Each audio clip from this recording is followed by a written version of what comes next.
Bueno, Jonathan, 0-0 este partido partido bravo y apretado, un partido parejo, ¿no? Pero que sí tuvo su montaña rusa, ¿verdad? Gran parte del partido pienso que fue dominado eh, por la selecta y que en algún momento se cae. No sé si por ahí el minuto 65, minuto 70 cae físicamente El Salvador, empiezan jugadores a caer en cancha con bueno, hubo un Lesiones. lesionado que fue Zabaleta, ¿verdad? Que dicho sea de paso, jugó bastante bien. Bueno, Cabalceta también jugó bastante bien. Y que ahí Costa Rica asume un poquito más, pero tampoco fue que, bueno, decía Diego Latorre, el comentarista de ESPN, Costa Rica ahora tiene para liquidar el partido, pero nunca llegó esa jugada de peligro. De hecho, la jugada de más peligro en el juego fue el remate de Brian Hill, que dio en el poste, ¿verdad? Creo que un partido bastante correcto de la selecta. Y si las estadísticas dicen que son equipos que hace rato no ganan, bueno, pero aquí fue un partido que la lucharon para quienes suelen depositar toda la responsabilidad de un resultado en las ganas o en el factor H, como dicen la gente. Eh, Aquí eso sobró, hoy sobró, los jugadores se entregaron mucho y dicho sea de paso, un árbitro que dejó jugar mucho, mucho el siga, ¿verdad? Creo que eso también hubo momentos de bastante intensidad, aunque ahí vi comentarios de gente que se aburrieron por el partido. Yo, especialmente el primer tiempo, vi bastante intensidad en el juego y tiene que ver con ese ímpetu por la necesidad de ganar de ambos equipos y también por un arbitraje que fue permisivo, entre comillas, tampoco que permitiendo jugadas de peligro, porque vean que ahí hubo amarillas para Núñez, Vargas y Orellana, pero sí que jugadas que suelen hacer nuestros jugadores de nuestros campeonatos, en que simulan faltas, esas jugadas fueron totalmente siga de parte del árbitro, ¿verdad? Yo creo que eso sí hay que rescatarlo y un punto para cada equipo que los pone muy complicados de cara a al último partido. Jonathan, ¿qué podemos decir del desarrollo del juego, del parado táctico de los equipos? Sí, bueno, en mi opinión y un poco con lo que usted comentaba, un partido parejo, realmente muy disputado. Tal vez ambos equipos como lo habíamos anticipado en cierta manera, buscando el partido, ¿verdad? Porque este era el partido clave, era este. En el caso de El Salvador hubo algunas variantes en cuanto al sistema, no tanto, pero un jugador como Harold Osorio, que es más delantero o que ha tenido una posibilidad más de delantero, lo cual convierte al sistema casi en un 4-4-2. Al no estar él, que aparece Joshua Pérez, el equipo cambia un poco, el equipo es más 4-2-3-1, que es lo que nosotros habíamos observado del Salvador más regularmente, y esto, digamos, en el medio campo tiene algunas variantes porque el equipo supo resguardarse un poquito más, sobre todo en el segundo tiempo y de la mano con eso que usted estaba comentando del aspecto físico, donde sí, El Salvador empezó a caerse. Orellana, Zabaleta, Joshua Pérez, en fin, todos empezaron a caerse, no todos, algunos empezaron a caerse, Uh -huh. y bueno, habrá que investigar exactamente cuál fue la situación, ¿verdad? El nivel de fatiga. Sabemos que el equipo viene de una gira importante en Asia. A veces los temas de logística pasan factura.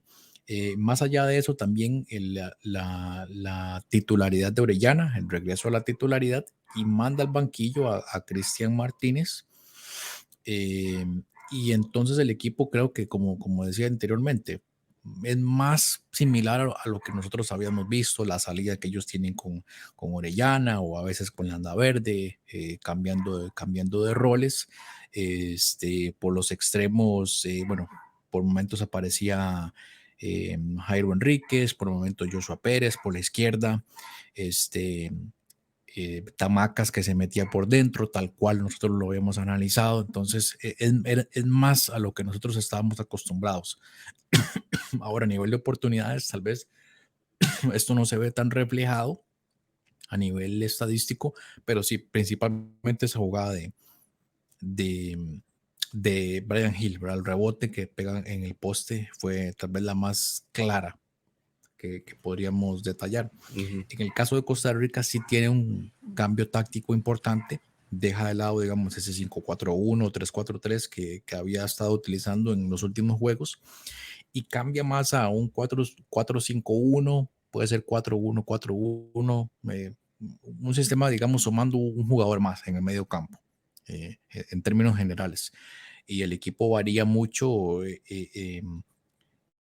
ciertos aspectos o intensifica un poquito más la presión en el medio campo, pero ya viéndolo bien, digamos, si usted presta suficiente atención a la forma en que Costa Rica presionaba, en realidad a nivel sistemático o a nivel estratégico, más bien la forma en que presionaba era muy similar al 5-4-1. Pero en fin, para no meterme en esos detalles que tal vez hoy no viene al caso, creo que Costa Rica mejoró y con esa situación de cambiar un poquito la estructura, creo que mejora en algunas situaciones, sobre todo en el juego interior. Aparece un poquito más Aarón, apareció un poquito más con Christopher Núñez, que por momentos a mí me parece que tal vez se confunde un poquito con Celso en ese rol, pero bueno, esas son situaciones que solamente el tiempo puede terminar de acomodar. Carlos Mora, que tuvo algunos chispazos, lo mismo Alcócer, que hay que rescatar, más allá de lo que podamos analizar más a fondo, podemos rescatar que siempre son jugadores encaradores, ¿verdad? Y probablemente esto es algo que es, digamos, el cuerpo técnico intenta fomentar ese tipo de cosas, ¿verdad? Que el jugador sea encarador, que no tenga miedo, que sea libre de tomar decisiones y lo que crea conveniente. Y algunas veces esto pasa factura, ¿verdad? Lo que se llama popularmente la ansiedad, ¿verdad? Tomar una decisión precipitada, algún tiro desde una zona que tal vez no era, cosas de ese tipo. José, para ir resumiendo un poco, creo que, como decía, en términos generales, Costa Rica mejoró, le faltó profundidad, sí. Segundo tiempo, el dominio fue aún más marcado y evidentemente esto va muy influenciado con lo que comentábamos del Salvador, que ya disminuido físicamente prácticamente dejó de presionar. Ya ni siquiera era una presión media, ya estaba haciendo un bloque un poco más profundo, y con lo cual Costa Rica sí empezó a dominar. Ahí apareció la famosa jugada de Joel Campbell, que intenta definir magistralmente, se le va un poquito por arriba. Bueno, hay varias jugadas ahí donde Costa Rica tuvo alguna opción.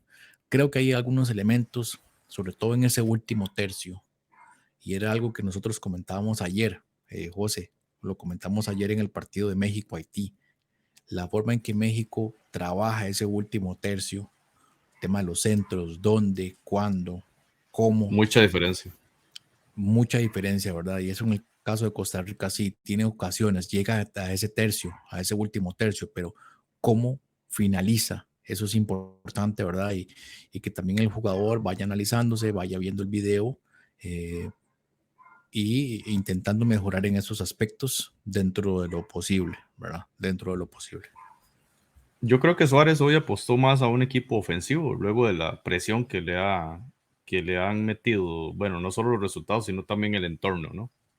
Entonces pone a Mora y pone a Alcócer y a Joel. Eso va a ser la delantera de la Jolense, dicho sea de paso.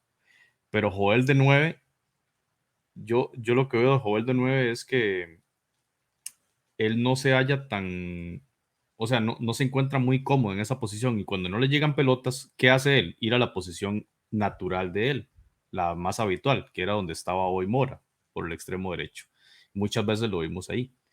Creo que Mora, bueno, en los primeros minutos el equipo llegó con fuerza, con intensidad, los primeros 5 minutos, digámoslo así, pero ya luego El Salvador se acomodó muy bien en defensa y metieron en un enredo muy grande a Núñez y a Aarón Suárez. No había creación de juego, realmente. Se vio bastante limitado a Aarón Suárez el día de hoy, me parece a mí, Jonathan. En el partido anterior, Aarón Suárez llega revulsivo, bueno, y logró esa doble pared ahí con Campbell y anotó el gol. O sea, sí se notó mucho, mucho más cuando el otro equipo ya estaba en una circunstancia de más calma, ¿verdad? La crítica que se les ahora mencionamos sobre el equipo de Christensen, ¿verdad? Que baja revoluciones. Pero hoy, en todas las revoluciones del Salvador, Aaron no se vio del todo bien, tan así que lo saca Suárez y lo pone a Wilmer Azofeifa, que dicho sea paso, hizo un remate que casi fue gol. Uh -huh. Eh, Y luego, bueno, por ese lado lamentamos la lesión de Mora, ¿verdad? Que fue en una jugada defensiva, fue en esa jugada de Brian Hill que pega en el poste, la pelota queda un rebote y él se barre para hacer un bloqueo de remate. Y en ese bloqueo yo creo que se hizo una contorsión rara del tobillo o rodilla y ahí lo sacaron. Hay que ver qué dice el comunicado de Mora, pero ojalá que no sea nada serio, ¿verdad? Entró por el Madrigal y dicho sea de paso, lo sacan a Madrigal, ¿verdad? O sea, Madrigal entra al juego en el segundo tiempo y luego Suárez decide sacarlo para poner a Contreras, fue. No, Arboin. Sí, Arboin Arboy por el cambio de Waston. para mandar a Para subir Waston, a para Waston. mandar a Waston de nuevo. Y como decía un periodista internacional, ¿por qué si Waston es tan... ¿Por qué si lo ponen siempre de 9 en los últimos minutos, por qué no lo ponen de 9 desde el inicio? ¿Verdad? Es una pregunta que es curiosa, pero no deja de tener sentido. O sea, es una pregunta Sí. interesante.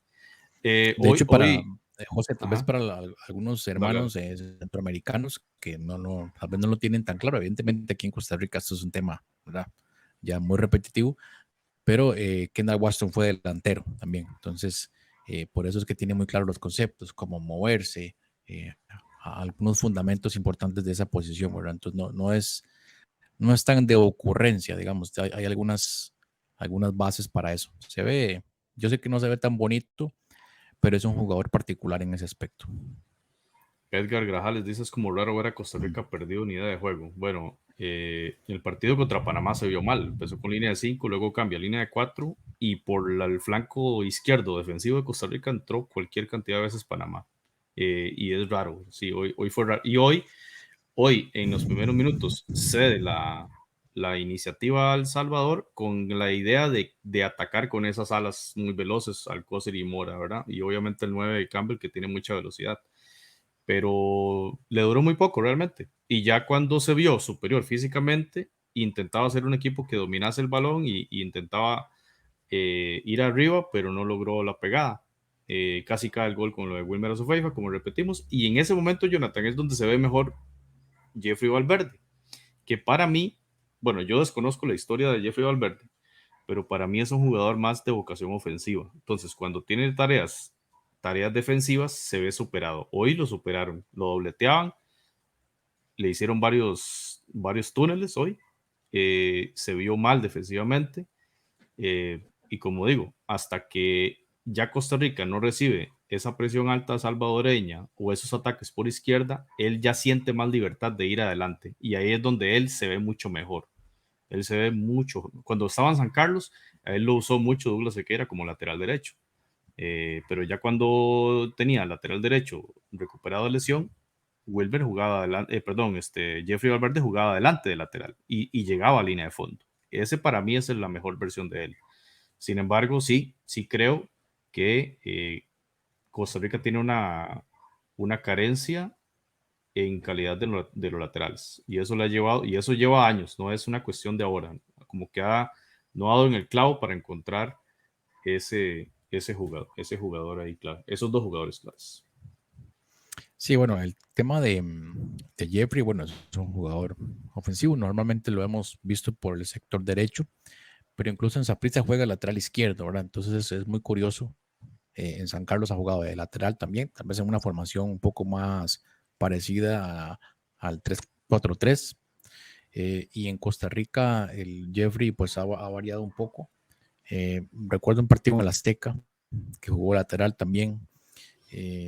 Pues tiene esa polifuncionalidad. Ahora, tal vez, claro, cuando usted ya lo vea un partido de estas características, en donde va a ser un poquito más exigido, ¿verdad? Es donde tal vez empiezan a mostrarse ciertas situaciones que yo creo honestamente que hay muchas de estas situaciones que son corregibles, creo yo, ¿verdad? Una apuesta interesante y que tal vez, bueno, hasta el momento lo que podemos interpretar es que le ha ido ganando el pulso basado en la convocatoria a Keisher Fuller, ¿verdad? En este plantel Sí, e incluso al mismo Carlos Martínez. Entonces, eso es lo que puedo apreciar. Y lo que usted indicaba en medio campo, bueno, yo creo que incluso lo de Campbell, esas situaciones donde él baja al medio campo, yo pienso que eso Bueno, en mi opinión, eso es parte de la estrategia. Ahora, y esto que, como usted lo decía, esto va del medio campo para adelante prácticamente era lo que va a ser Liga Deportiva Alajuelense, ¿verdad? Bueno, de verdad que es algo que ocurre muy poco, pero hasta el momento no han jugado juntos, ¿verdad? Joel Campbell no ha estado.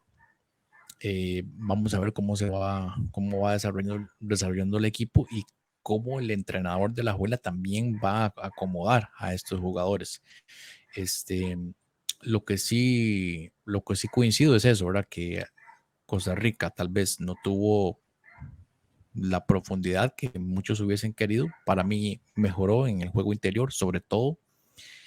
Pero como decía, el último tercio es donde hay algunas situaciones, definitivamente hay mucho por mejorar, hay un gran espacio de mejora y en la que creo que incluso Costa Rica pudo haber hecho un poquito más hoy, ¿verdad? Creo que tuvo también Sí. ocasiones. En términos generales, un partido parejo. De hecho, creo que en el primer tiempo, es más, si lo puedo filtrar, en el primer tiempo yo creo que El Salvador tuvo mayor posesión de balón, casi 1% más, ¿verdad? Muy parejo. En el segundo tiempo sí termina, ¿verdad? Siendo más fuerte Costa Rica. Vamos a ver aquí en tema de... ¿Dónde está aquí la comparativa? Aquí está. La posesión de pelota, 47 de El Salvador y 53 en términos globales, ¿verdad? Obviamente. Sí, ya para el segundo tiempo sí, Costa Rica sacó la diferencia.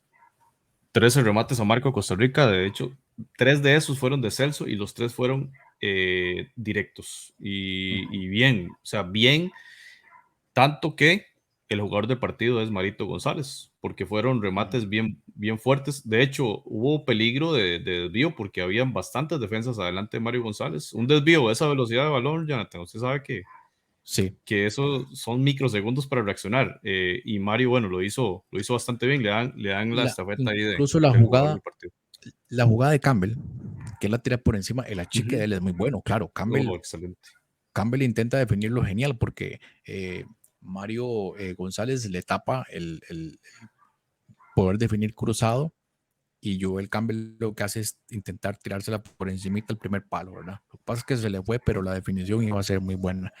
Bueno, vamos a cerrar el programa de hoy ayudándonos aquí de esta pregunta de Jesse Santos. Costa Rica tiene posibilidad de clasificar. ¿Qué opinan? Sí. Si le gana a Claro. Martinica, pasa con 4 puntos, dependiendo también de cómo quede el Panamá-Salvador. El gol diferencia es el mismo. Exactamente son los mismos números para el Costa Rica y El Salvador. Así que las posibilidades son las mismas para los dos, a sabiendas de que El Salvador juega contra un rival más curtido como Panamá. Pero hay que jugar el partido. Repetimos, este partido será martes 4 de julio, 6:30 hora de San Salvador, 7:30 hora de Ciudad Panamá, el Costa Rica Martinica y simultáneamente el Panamá El Salvador.